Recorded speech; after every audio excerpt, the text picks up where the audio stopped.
ಒಬ್ಬ ಫಸ್ಟ್ ನೀವು ಮಾಡಬೇಕಾದ ಕರ್ತವ್ಯ ಏನು ಅಂದರೆ ಬೈಕ್ ಟ್ಯಾಕ್ಸಿ ಫುಲ್ಲು ರದ್ದು ಮಾಡಲೇಬೇಕು ಸ್ವಾಮಿ.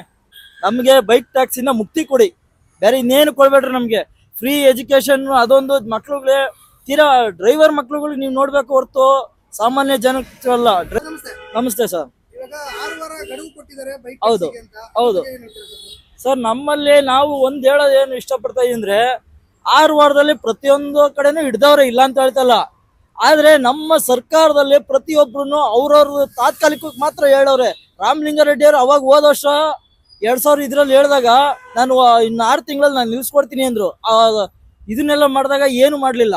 ಇತ್ತೀಚೆಗೆ 6 ವಾರ ಕೇಂದ್ರ ಸರ್ಕಾರ ಯಾವ ಗಡುವು ಕೊಡ್ತೋ ಅಲ್ಲಿಂದ ಆಚೆಗೆ ಅವರು ಪ್ರಮುಖತೆ. ಇವಾಗ ಸರ್ಕಾರ ಅಂದ್ರೆ ಯಾರು?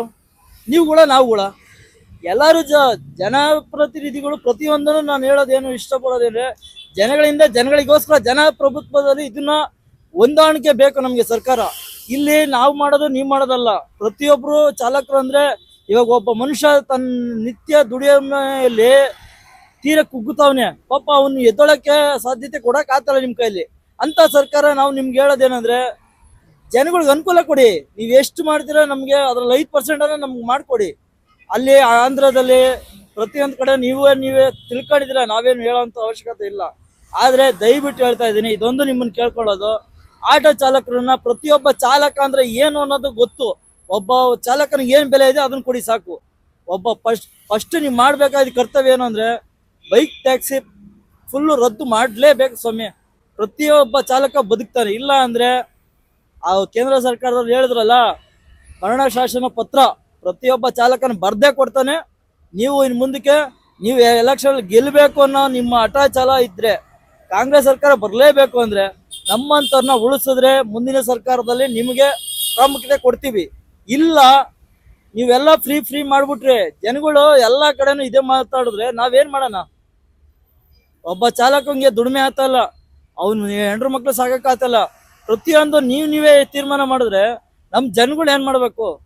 ನೀವೇ ಯೋಚನೆ ಮಾಡಿ.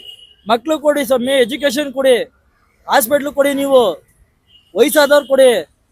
ಪ್ರತಿಯೊಂದು ನೀವೇ ಬರೀ ವಯಸ್ಸಾದವರು 48 ವರ್ಷದ ಒಳಗಡೆಯವ್ರಿಗೆಲ್ಲ ಫ್ರೀ ಕೊಟ್ರೆ ಏನು ಪ್ರಯೋಜನ? ವಯಸ್ಸಾದವರು 55 ವರ್ಷದ ಮೇಲೆ 60 ವರ್ಷದ ಮೇಲೆ ಫ್ರೀ ಕೊಡ್ರಿ. ಪ್ರತಿಯೊಂದಕ್ಕೂ ಅವರು ಅನುಭವಿಸ್ತಾರೆ. ಪಾಪ ಮಕ್ಳು ಮರಿಗಳು ದುಡ್ಡು ಕೊಡಲ್ಲ, ಅವ್ರಿಗೆ ಅದು ಅನುಕೂಲ ಆಗುತ್ತೆ. ಸುಮ್ಮನೆ ಎಲ್ಲರೂ ಏನೋ ಒಂದು ಮನೇಲಿ ಬೈತಾರೆ, ಓಡಾಗ್ಬಿಡ್ತಾರೆ ಬ್ಯಾಗ್ ತಗೊಂಡು. ಅದನ್ನ ನೀವುಗಳೇ ಕಲ್ಸ್ಕೊಟ್ರೆ ಇನ್ನೇನು ಸರ್ಕಾರ ನಮಗೆ? ಈಗ ಬೈಕ್ ಟ್ಯಾಕ್ಸಿಯಿಂದ ನೀವು ತುಂಬಾ ತೊಂದರೆ ಆಗಿದೆ ಸರ್. ಪ್ರತಿಯೊಬ್ಬ ಚಾಲಕನ್ನು ಹೇಳಿರೋದು ಇದ್ದೇನೆ, ಅವ್ನು ಮುಂಚೆ ಮಾಡ್ತಾ ಇರೋ ವ್ಯಾಪಾರದಿಂದ ಇವಾಗ 80% ಕುಗ್ಬಿಟ್ಟವನೆ. ಇನ್ನು ಬರೀ 20% ಅಲ್ಲಿ ಒದ್ಲಾಡ್ತವನೆ. ಬಟ್ ಪ್ರತಿಯೊಂದು ಬೆಲೆನೂ ಏರಿಕೆ ಮಾಡೋರೆ. ಆಟೋಮೊಬೈಲ್ಸ್ ರೇಟ್ ಕೇಳ್ತೀರಾ? 1 ಲೀಟ್ರ್ ಆಯಿಲ್ 260 ರೂಪಾಯಿ. ಮುಂಚೆ ಇದ್ದಿದ್ದು 420 ರೂಪಾಯಿ ಕೊಟ್ಟರೆ 2 ಲೀಟ್ರ್ ಕೊಡೋನು.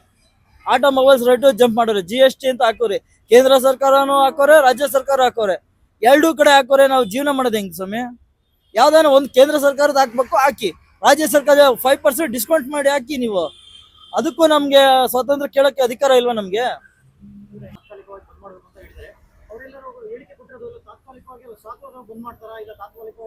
ಸರ್ 6 ವಾರ ಗಡುಗೆ ಕೊಟ್ಟವ್ರೆ ಕೇಂದ್ರ ಸರ್ಕಾರ ಅಷ್ಟೇ. ಪ್ರತಿಯೊಂದು ಕಡೆನೂ ಹಿಡ್ದವ್ರೆ, ನಾನು ಕಣ್ಣಿಗೆ ಹಿಡ್ದವ್ರು ಇಲ್ಲ ಅಂತ ಹೇಳ್ತಲ್ಲ. ಬಟ್ ಏನು ಅಂದ್ರೆ ಮುಂದಕ್ಕೆ ಪ್ರತಿಯೊಂದು ಅವ್ರು ಮುಂದಕ್ಕೆ ಇದೇ ತರ ರೀತಿ ಇವಾಗ ಹಿಡ್ದು ಮತ್ತೆ ಸುಮ್ಮನೆ ಆದ್ರೆ ನಾವು ಸುಮ್ಮನೆ ಇರಲ್ಲ. ಪ್ರತಿಯೊಬ್ಬ ಸಂಘಟನೆಗಳಲ್ಲಿ ಪ್ರತಿಯೊಬ್ರು ನಿಂತ್ಕೊಂತಾರೆ. ಇವಾಗ ಆಟೋ ಚಾಲಕ ಅಲ್ಲ, ಟ್ಯಾಕ್ಸಿ ಚಾಲಕನು ಬಂದು ನಿಂತ್ಕೊಂತಾನೆ. ಅವನಿಗೂ ದುಡಿಮೆ ಇಲ್ಲ, ನಮಗೂ ದುಡಿಮೆ ಇಲ್ಲ. ಇದರಲ್ಲಿ ನಾವು ಬಂಡವಾಳ ಹಾಕಿ ಇವಾಗ ಒಂದು ಆಟೋ ತೆಗಿಬೇಕಾದ್ರೆ 3,80,000 ದುಡ್ಡು ಬೇಕು. ಅದೇ ಬೈಕಿಗೆ ಎಷ್ಟು? 80,000 ಲೋನ್ ಮೇಲೆ ತೆಗಿತೀವಿ, 50,000 ಕ್ಯಾಶ್ ಕೊಡ್ತಾನೆ. ಅವ್ನು ದುಡಿಮೆ ಮಾಡ್ತಾನೆ. ಯಾವನ ಹಿಂದೆಗಡೆ ಬಿದ್ದು ಸತ್ತೋದ ಆಟೋ ಅಂತ ಕೈ ಹೊಡಿತಾರೆ. ಏನ್ ಕಾರಣ? ನಾವಿಲ್ಲದಲ್ಲೇ ನೀವು ಮಾಡೋಕ್ಕಾಗುತ್ತಾ? ಒಬ್ಬ ಬಿದ್ದಿ ರಕ್ತ ಬರ್ತಾ ಇರುತ್ತೆ, ಅವ್ನ ಆಟೋದವ್ನು ಕರ್ಕೊಂಡೇ ಹೋಗ್ಬೇಕು. ಅವಾಗ ಪೊಲೀಸ್ ಅಧಿಕಾರಿ ಆಗ್ಲಿ ಯಾರೇ ಆದ್ರೂ ನಾವು ಸಹಾಯ ಮಾಡ್ತೀವಿ. ನಾವು ಅದು ನಮ್ಮ ಮಾನವೀಯತೆ. ಅವ್ನು ಬಿದ್ರು ಬಿಡ್ಲಿ, ಸಾಯಲಿ ಅಂದ್ರೆ ನಾವು ಆ ಪರಿಗಣನೆ ಹೋದ್ರೆ ನಮಗೂ ಅವ್ರಿಗೂ ಮನುಷ್ಯತ್ವ ಇಲ್ಲ. ಇದೇ ರಾಜಕೀಯದಲ್ಲಿ ನಾನು ಹೇಳ್ತಾ ಇರೋದು. ಆದಷ್ಟು ದಯವಿಟ್ಟು ಹೇಳ್ತಾ ನಿಮ್ ಕೈ ಮುಗಿದು ಕೇಳ್ತಾ ಇದ್ದೀನಿ, ನಮಗೆ ಬೈಕ್ ಟ್ಯಾಕ್ಸಿನ ಮುಕ್ತಿ ಕೊಡಿ, ಬೇರೆ ಇನ್ನೇನು ಕೊಡ್ಬೇಡ್ರಿ. ನಮಗೆ ಫ್ರೀ ಎಜುಕೇಶನ್ ಅದೊಂದು ಮಕ್ಳುಗಳೇ ತೀರಾ ಡ್ರೈವರ್ ಮಕ್ಳುಗಳು ನೀವು ನೋಡ್ಬೇಕು ಹೊರತು ಸಾಮಾನ್ಯ ಜನಕ್ಕಲ್ಲ. ಡ್ರೈವರ್ ಮಕ್ಳುಗಳವ್ರೆ, ಎಷ್ಟು ಲಕ್ಷಾಂತರ ಡ್ರೈವರ್ಗಳವ್ರೆ. ಅವ್ರ ಮಕ್ಳುಗಳು ಓದ್ಸೋಕ್ಕೆ ಎಷ್ಟು ಕಷ್ಟಪಡ್ತಾರೆ. ನೀವು ಒಂದಿನ ಸೂಕ್ಷ್ಮವಾಗಿ ಯಾರ ಒಂದು ಸಿವಿಲ್ ಡ್ರೆಸ್ ಅಲ್ಲಿ ಬಂದು ನೋಡಿದ್ರು ಗೊತ್ತಾಗುತ್ತೆ ಜನಗಳು. ಅದನ್ನ ನೀವು ಪರಿಗಣನೆ ಮಾಡಲೇಬೇಕು ಸರ್. ನಾನು ಕೇಳೋದು ಇಷ್ಟೇ, ರಾಮಲಿಂಗಾರೆಡ್ಡಿ ಅವರೇ, ಇನ್ನು 6 ವಾರ ಕೇಂದ್ರ ಸರ್ಕಾರ ಕೊಟ್ಟಿದೆ. ಇನ್ನು ಮುಂದಕ್ಕೆ ನೀವು ಆ 6 ವಾರದಲ್ಲಿ ಇನ್ನ ಮುಂದೆ ನೀವು ಯಾವುದೇ ಕಾರಣಕ್ಕೂ ಬೆಂಗಳೂರಲ್ಲಿ ಬೈಕ್ ಟ್ಯಾಕ್ಸಿ ನೀರಬಾರ್ದು. ಅಂದ್ರೆ 3 ತಿಂಗಳೊಳಗೆ ಒಂದು ಪ್ಲಾನ್ ಮಾಡಿ ಬೈಕ್ ಟ್ಯಾಕ್ಸಿನ ಯಾವ ರೀತಿ ರನ್ ಮಾಡಬೇಕು ಅಂತ ಹೇಳ್ಬಿಟ್ಟು ಕೋರ್ಟ್ ಹೇಳಿದ್ರು. ಓಟ್ ಹೇಳಿದೆ, ಆದ್ರೆ ಇದು ನಡಿಬೇಕಲ್ಲ ಸರ್. ಇಲ್ಲಿ ಜನಗಳಿಗೆ ಇಲ್ಲಿ ಸಾಯ್ತವ್ರೆ ಜನ, ಇಲ್ಲಿ ತಿನ್ನಕ್ ಅನ್ನ ಇಲ್ದಂಗ ಆತೈತೆ. ಹೊರ ರಾಜ್ಯದಿಂದ ಬಂದು ಬದುಕ್ತವ್ರೆ. ನಮ್ಮಲ್ಲಿ ಇಲ್ಲಿರೋರು ನಾವು ಬದುಕ್ತಲ್ಲ ಇಲ್ಲಿ ನಮ್ಮ ರಾಜ್ಯದಲ್ಲಿ. ಮೊನ್ನೆ ನೋಡಿದ್ರ ಅಲ್ಲಿ ಟಿವಿಯಲ್ಲಿ ಎಷ್ಟು ಪಾಕಿಸ್ತಾನದವ್ರು ಹೊಡೆದ್ರು, ಅದಕ್ಕೆ ನಮ್ಮ ಕರ್ನಾಟಕ ಏನ್ ಮಾಡಿದ್ವಿ? ಅದೇ ಹೋಗಿ ಮೋದಿಗೆ ಹೇಳು ಅಂತ ಹೇಳಿದ್ನಲ್ಲ, ಅದೇ ಮೋದಿ ಅವರು ನಿಂತ್ಕೊಂಡು ಎಲ್ಲ ಮಾಡೋರೆ, ಇಲ್ಲ ಅಂತ ಹೇಳ್ತಲ್ಲ. ಮೋದಿ ಸರ್ಕಾರದಲ್ಲಿ ಈ ತರ ಭಾಷಣ ಬಗೆಯೋಕೆ ನಮ್ಗೆ ಆಗಲ್ಲ. ಕೇಂದ್ರ ಸರ್ಕಾರದಲ್ಲಿ ಒಂದೇ ಮಾತು ಹೇಳ್ಯಾರ, ಬೈಕ್ ಟ್ಯಾಕ್ಸಿ ನಿಲ್ಸಿ. ನಮ್ಗೆ ಅದೊಂದು ಬೇಕು ಅಷ್ಟೇ, ಬೇರೆ ಇನ್ನೇನು ಬೇಡ.